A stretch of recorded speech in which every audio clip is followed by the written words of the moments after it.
Alright guys, I'm going to give this setting a shot. This is UHD. I think it's ultra high definition. I'm at my catch out. You know, I see a lot of train riders talking about on my videos about, oh, you're blowing up the spot. Well, you know what? I never have caught out at the normal hot spot where everybody does. After 32 years, I've fine-tuned exactly where to catch. So anyway, I think the stabilization isn't on this setting, but we'll see whenever I upload the video how it looks. But I'm waiting to go northbound now. Hopefully, at least to Hagerstown, Maryland. What are you doing down here?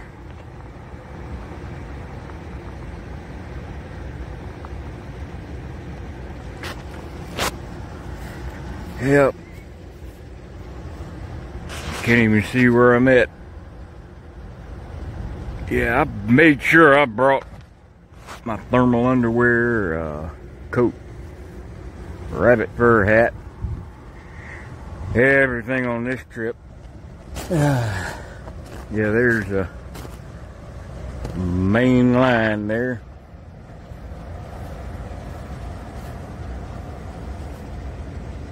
That's going north towards Roanoke. And finally looking south. This is towards Knoxville, Chattanooga, Birmingham, Atlanta. Now we'll compare the quality of this video part here with the last two previous, and we'll see which one is best. I forgot, I think this is some kind of pharmaceutical place.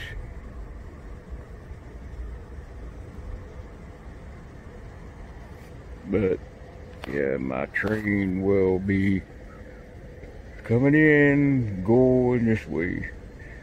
It'll be stopped right in here for about, anywhere from 3 to 5 minutes.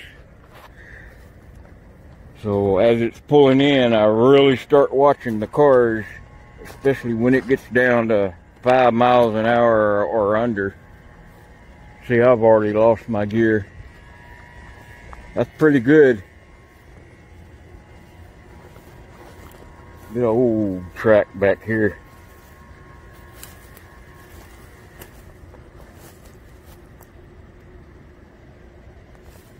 Yep, even got some of the rail tore out of it. But I'll just duck down when the train comes. That's the first time I ever seen a car come out here like that. But rain's out of the forecast now.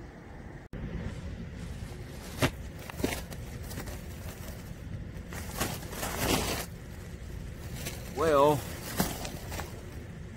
got my coat. And yeah, I found a place for my shoe line sticker there. I actually think it's reflective. Kind of hate these water bottles that have the handle like that, but what can you do? You can take what I do with handles like that, you can take a lawnmower pull string and tie around there. That way you can hold that handle. That's really comfortable. All right. Yeah, I was talking to Gonigan. Y'all might know him. He's got his own channel. He travels around and in a vehicle with a trailer converted. Really nice outfit. Goniagin. Gonigan. You can look him up on YouTube. Really interesting videos. Yeah, we were talking about being stranded. He told me a story that's in one of his videos, and it just had reminded me of some of the places I've been stranded. Like, for instance, the first place that I really remember being stranded, I was Greenhorn. This was like in 92 or 93. I was in Green River, Wyoming, waiting on to catch west towards Ogden. I just grabbed anything out of the yard.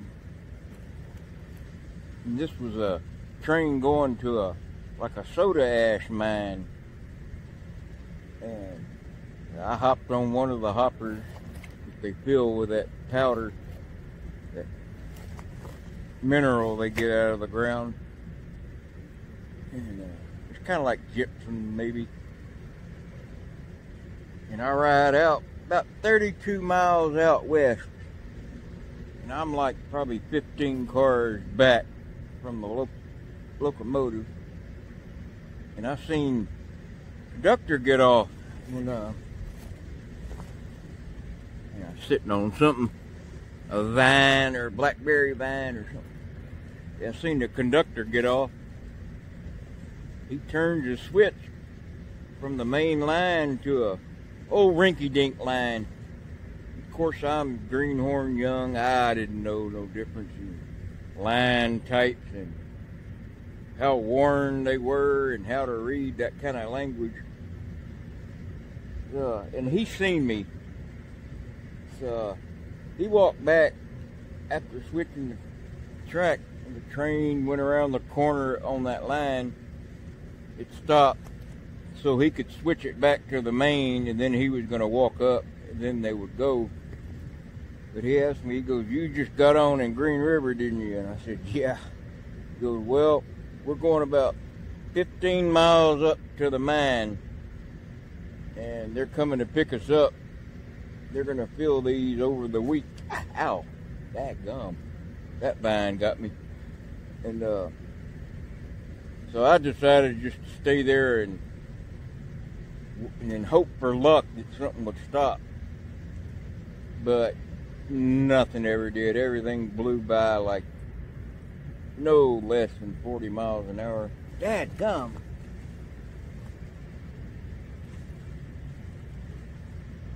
Yep. Blackberry vine, but I got my thermal underwear on. It ain't poking me too bad. So after about 8 or 10 hours of waiting there, I took inventory, a couple of canned goods, maybe 2.5, 3 liters of water.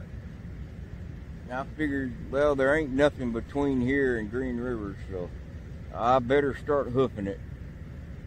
So I just started walking, and it eventually got dark.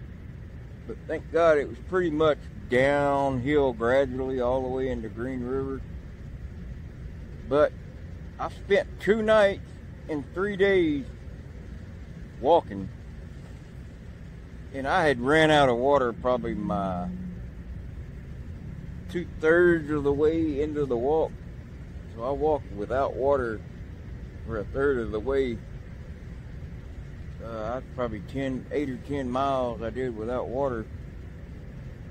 But I remember seeing the Green River down below and thinking, man, I could go down there and get some water, but that water is so polluted with, not sure what mineral it is that exists in all the soil up there. It's like a white, like a white powder. I'm not sure what they use it for or use it in, but I knew if I drank that I'd get sick.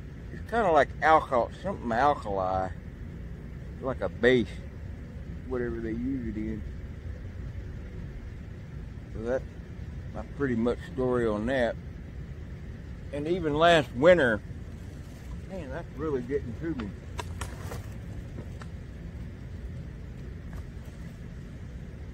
That wasn't it, but I pounded in. Yeah, even last winter up in Yukon River Camp, had that place not been open, I very well could have died. Because I go back and I watch that video, and I didn't realize how hypothermic I had gotten. You can kind of hear me slurring my words. I talk about the Yukon River flowing that way when it's actually going the other way. I made a mistake there. I just kind of sound like that the whole way. And then before that, that day before that, when I got dropped off right on the split of the Dalton Highway, that was like 36 below. The guy that had dropped me there, his thermometer in his truck said 36 below. And even when you take an inhale of air, whether that cold, it makes you want to cough at first, because your lungs are trying to get rid of that cold. It's like flash freeze. But yeah, anything down to about, to me, anything down to about 10 below, it feels pretty much the same. You can dress for it pretty much. But when it gets like 10, 12 below or colder, it really starts getting dangerous, because you really got to have special equipment to get by in weather like that. That's why it amazes me how they built that pipeline in like 2 years, and they couldn't just stop doing it because of winter.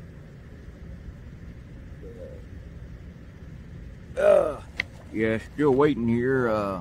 Kind of rather it be dark anyway when train comes, but I wouldn't mind filming it come in. All right, we got a southbound. I got to keep really low until he gets by.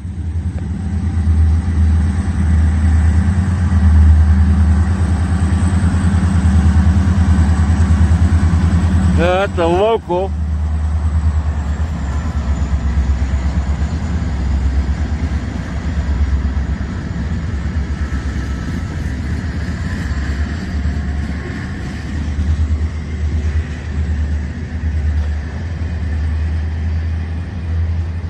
Yeah, he's probably going to Johnson City.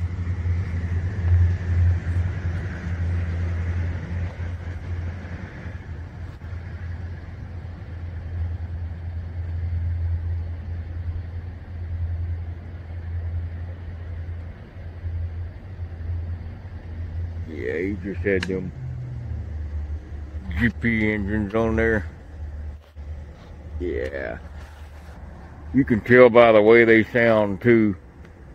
Anyway, that's going south anyway.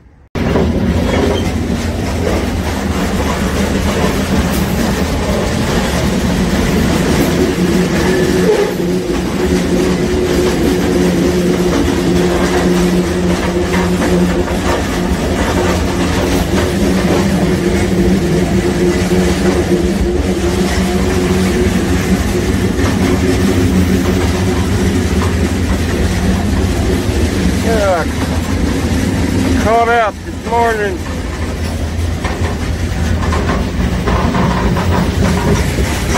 Left Bristol about 6 o'clock.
Yeah, I caught out of Bristol this morning about 6 o'clock. Train pulled in at 4:50 a.m. Sat there an hour.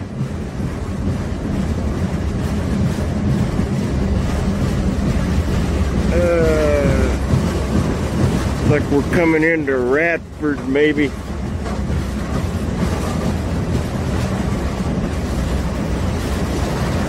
Radford's where the big college is.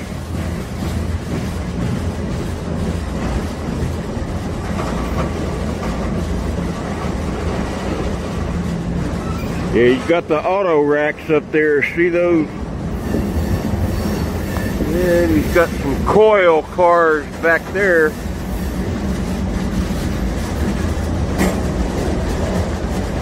So he'll be definitely going to Pittsburgh, Pennsylvania with this train.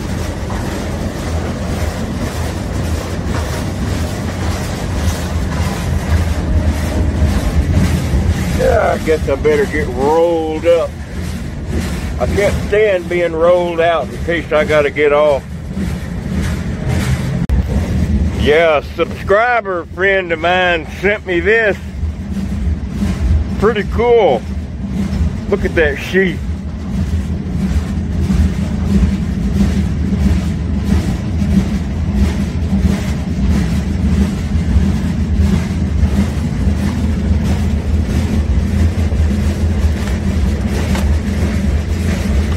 I cleaned it up really good and sharpened it.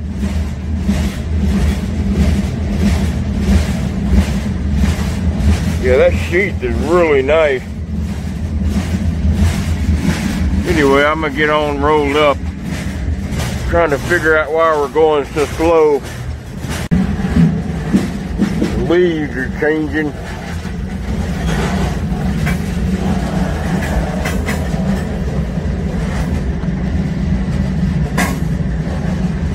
Moo cow, don't bother me.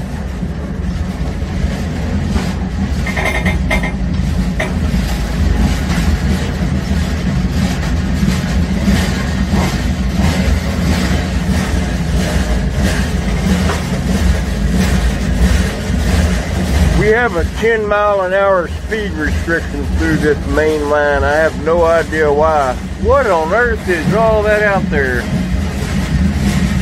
Oh, pumpkins, I guess.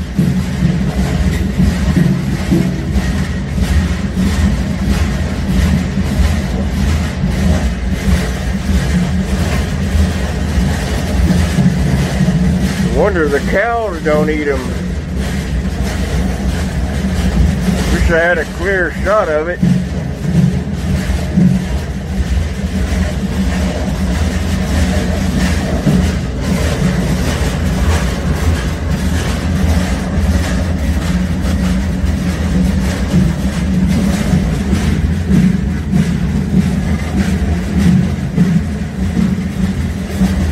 Yeah, this car has a wobble to it.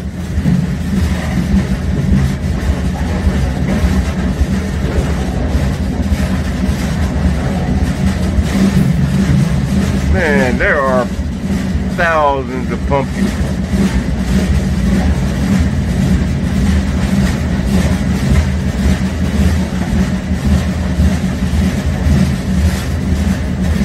Yeah, now we're speeding up.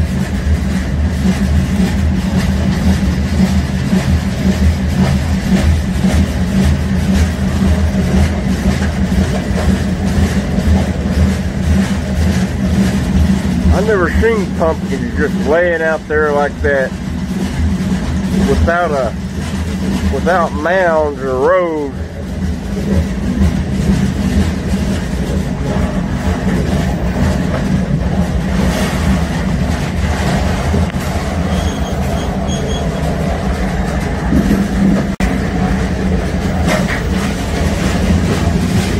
Yep, made sure I brought my rabbit fur hat.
Radford and son live there.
about 45, maybe 48 degrees right now.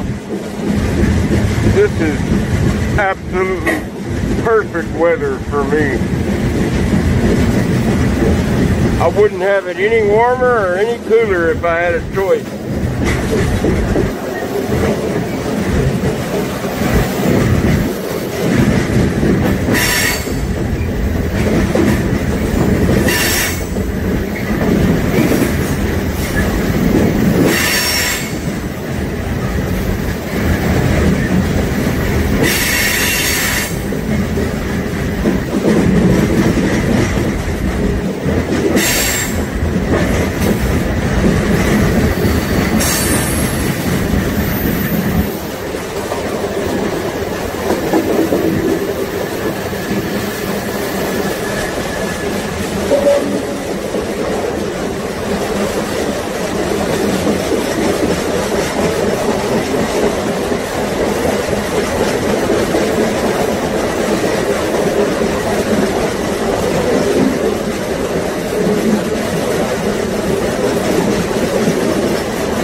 Again and again and again.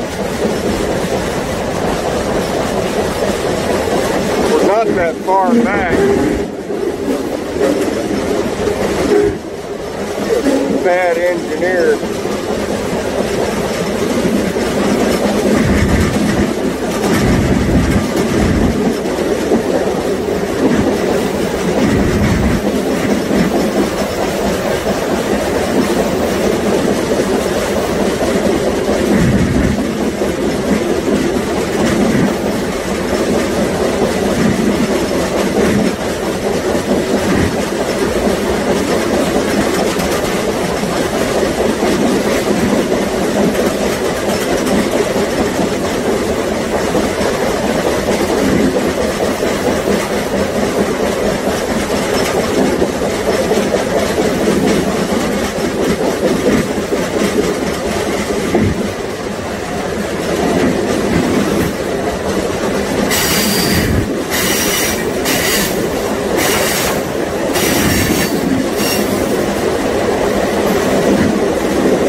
hate them damn things.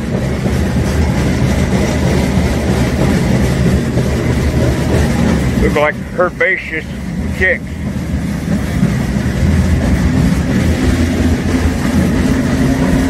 Here's my new sticker.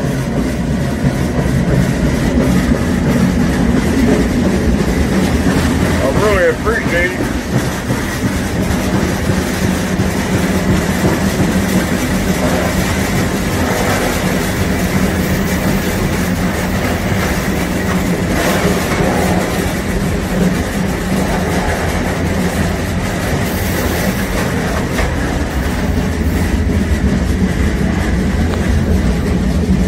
It got warm enough to get my regular hat on. I'm sure my beard's all messed up.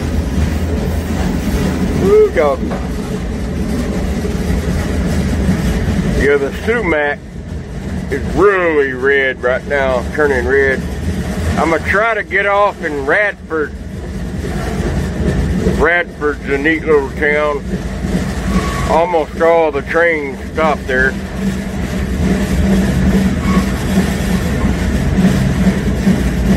Probably a Walmart or McDonald's going up. Alright, we're coming into Radford. The brake piston's out. We're coming to a stop right before the yard. Dang. My gear's gonna roll down that hill.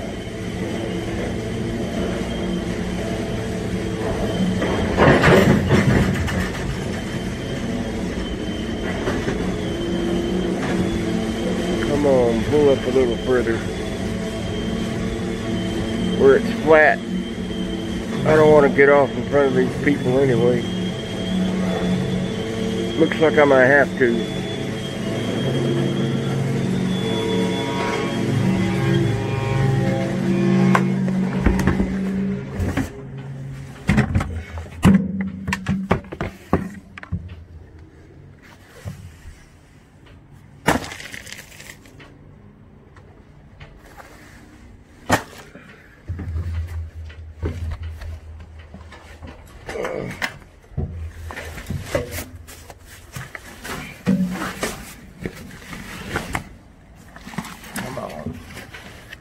Trying to do this with one hand.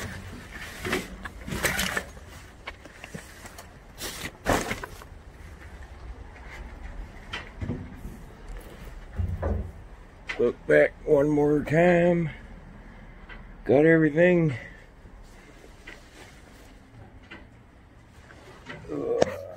Brake piston still out. See, I'll always get down like that if that brake piston's out. That train ain't moving. Alright, we're in Radford, the college town. The yard is just right up ahead. He's probably going to go up there and stop anyway, but I don't want to chance it going to Roanoke during the day. So I'll get geared up, find my old camp, get a fire going, and get cooking. Alright, I just bailed off. Walk down the hill there. There's my train. All them car carriers that were in front of me. Yeah, I'm not far from a supermarket. I'm gonna try and get some meat and asparagus and some foil and build a fire and cook up something to eat. I'm gonna get walking. It's not close, but it ain't far. About 2 miles. Alright. Well, those two lines on the far side, that's your main lines. And your pull-out siding for the yard here. There's usually a pickup or two a day each direction. And they'll pull the head end up way down there and break off, push back, pick up, go back up. Yeah, this is where me and Colby were at the day before I got hit by the car. That December 13th. We had a fire going. We cooked up about what I'm fixing to do now. So I bought some pork chops, some bacon, and asparagus and green onion. I'm gonna wrap those pork chops in that bacon and put the green onions with the asparagus and wrap it all up in foil. I had to get my machete out and whack back my old camp. It'd grown up so much in a year and a half. And that's just a parking lot over there. Yes, I don't know what used to be here, but it's a wall that goes around. Yeah, all this was growed up. So I had to hack back, But in the process, I got a big pile of firewood. It ain't gonna take that much, but just fixing to get her started. Yeah. Let's see, set my camera down. Make sure everything's in the shot.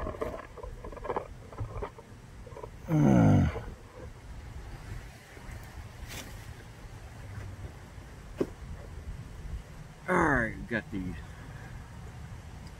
good matches here. Big old thing.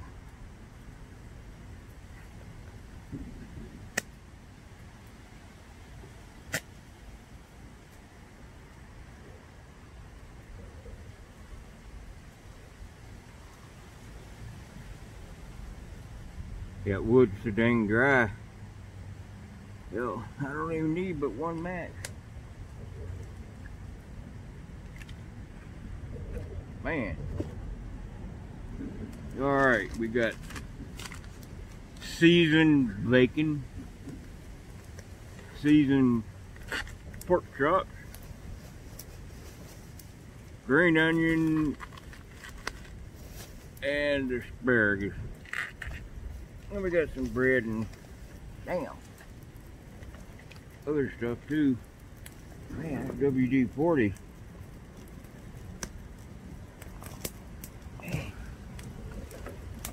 Good Lord.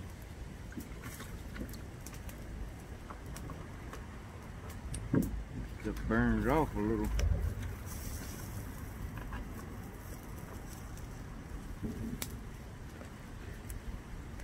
Golly.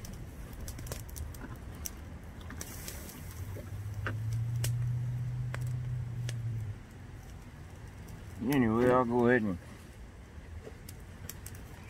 get this. Oh, I tell you, that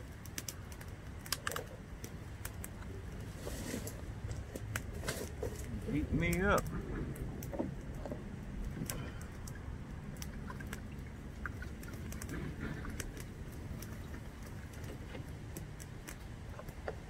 Yeah, I cleared this whole area of weeds and brush and leaves, grass.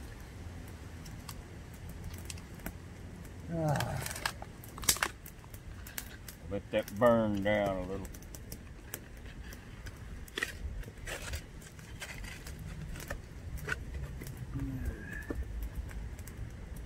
Right.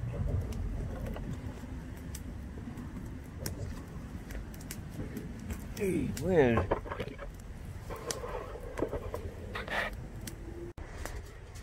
Alright. You got seasoned pork chop and big thick seasoned bacon. I'm gonna wrap those together and then wrap up in this foil. And over here we got green onions and asparagus. And I'm gonna put some goat butter in there with both the meat and the vegetables. Wrap those up and put on the fire. I gotta let some coals get going. Can't do it right now, it's too hot. Alright, getting going good now. Boy, it's hot. Just let them simmer and pour a little bit more water in there with that goat butter. Just slow cook it.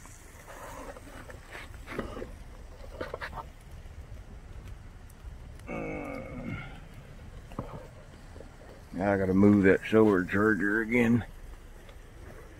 That sun is not too bright today. Oh man, yeah. It came out good.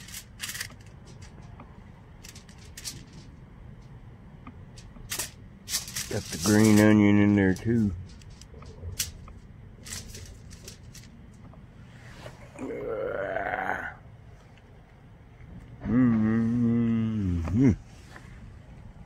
Save some of these for the train ride too. Always come out good. See you later.